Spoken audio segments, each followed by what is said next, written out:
So grabe yung effect nitong digmaan sa Middle East. Talaga nga namang buong mundo na-distract.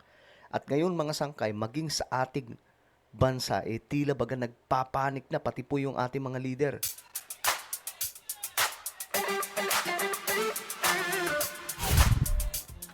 Alright guys, magandang oras po sa lahat ng mga nanonood ngayon. Meron po tayong bad news. Hindi po talaga masasabi natin good news itong ating pag-uusapan ngayon kasi talagang nakakapanghina ito mga sangkay. Anyway, bago tayo magtuloy-tuloy sa mga hindi pa po dyan nakakapag-subscribe, check nyo po sa baba ng video na to. Nakikita nyo po dyan yung subscribe. Pindutin nyo po yung subscribe, pindutin nyo po yung bell, at pindutin nyo po yung all. Sa mga nanonood naman po sa Facebook, i-follow nyo po yung ating Facebook page. Okay, guys. So, ito nga po mga sangkay. Tingnan po natin ang balita. Kasi, ito yung nakakalulang balita ngayon eh. Tingnan po ninyo. Estimated oil price adjustment. So, tataas po yung oil. Tingnan nyo mga sangkay. 9 pesos ang diesel at ang gasolina naman 4 pesos. Ang mga itataas po yan mga sangkay.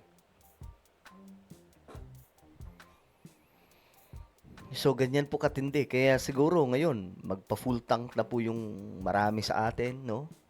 Para po hindi maapektuhan. Kasi, actually, kahit maapektuhan talaga, hindi pwedeng hindi. Lahat po tayo dito apektado. Tapos, yung inflation tataas. Yung mga bilihin, of course, mga sangkay, tataas po yung presyo.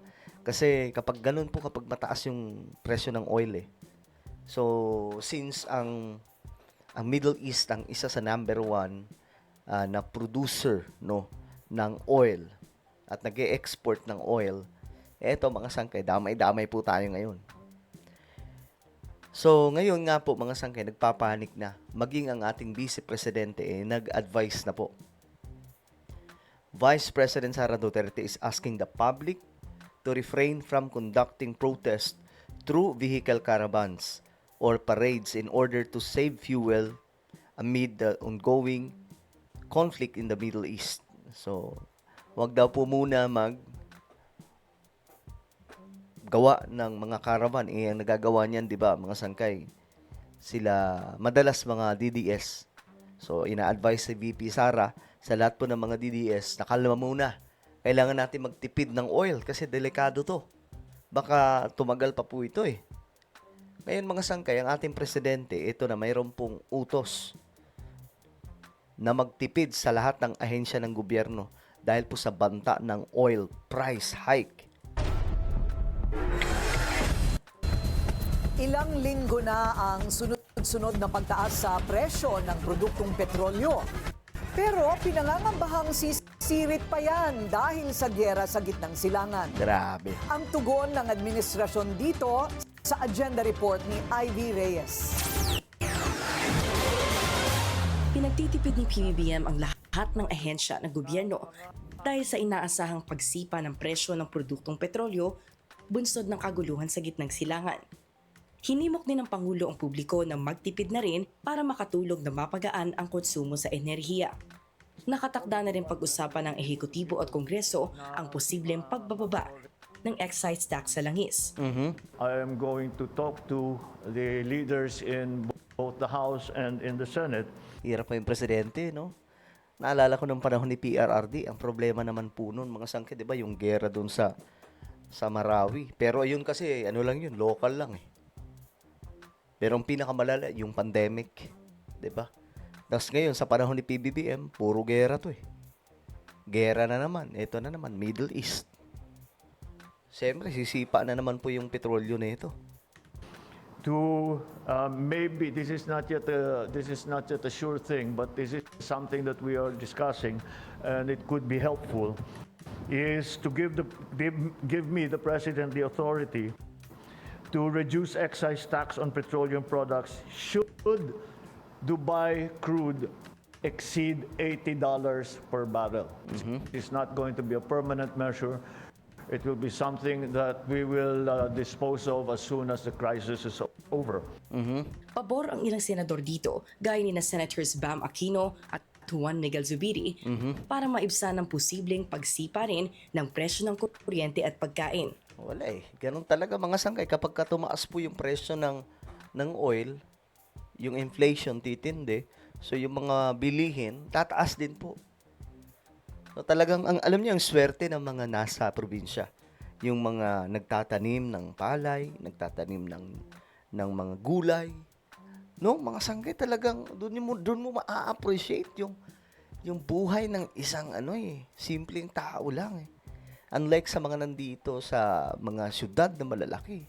Kasi doon kapag ka may garden ka, na-miss ko tuloy yung ganong klase. Kasi alam nyo guys, ako kasi mahilig ako magtanim ng mga ganong garden dati. Akala nga nila dati, bading ako kasi.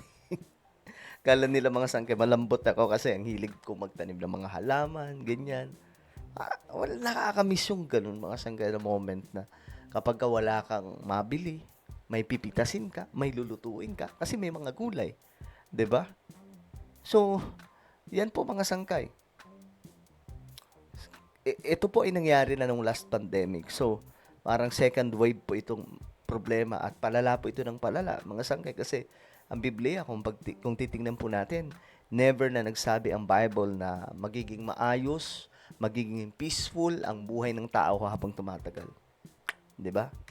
Sa emergency press conference na ipinatawag kanina, sinabi ni ng Pangulo na higit 1,400 Filipinos na ang may repatriation request sa ngayon.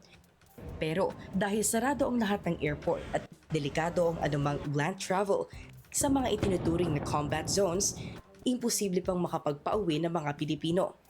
Malabo talaga kasi sarado ngayong mga airport eh. Kaya very fluid ang situation. Ang assessment namin is delikado siguro magpalipad. Kahit na kaya nating magkumuha ng eroplano at ipasok, wala tayong magagawa.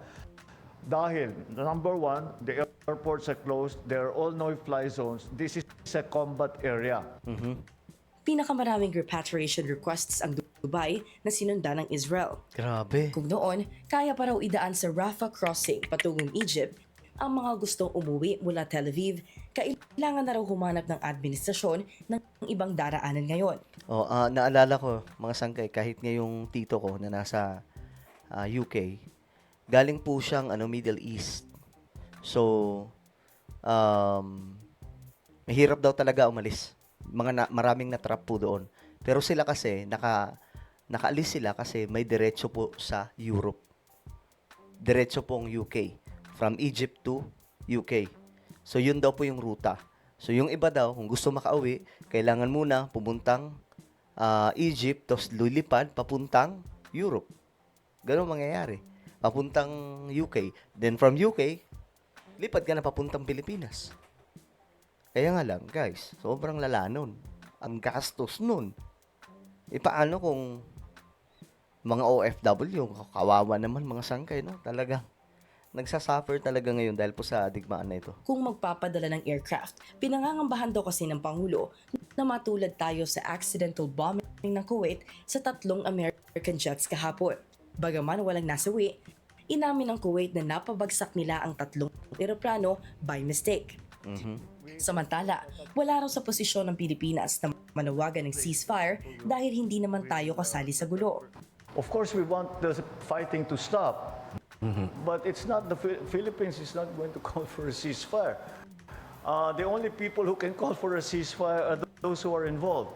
We are only involved tangentially, if you want to call it that, because of our people who are there. Panawagan daw ng Pilipinas na matapos na ang sigalot sa gitnang silangan. At bagaman hindi pa makapaglatag ng specific numbers ng pamahalaan dahil sa anilay fluid na sitwasyon, handa raw ang gobyerno sa anumang pwedeng mangyari sa mga susunod na araw.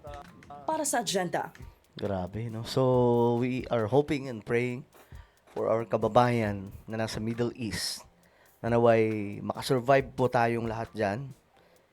Yung safety nyo is importante, no? Yung safety nyo ay mahalaga. So, sana po kumbaga handa kayo makapagtago na maayos hanggang sa matapos pa itong digmaan na pwede na kayong makuha dyan or pwede na kayong ma-rescue. Ay, nako po. Well, ito pong lahat ng ito ay nakasulat sa Biblia.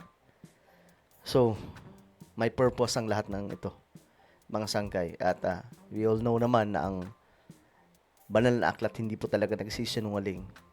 Rumors of wars, di ba?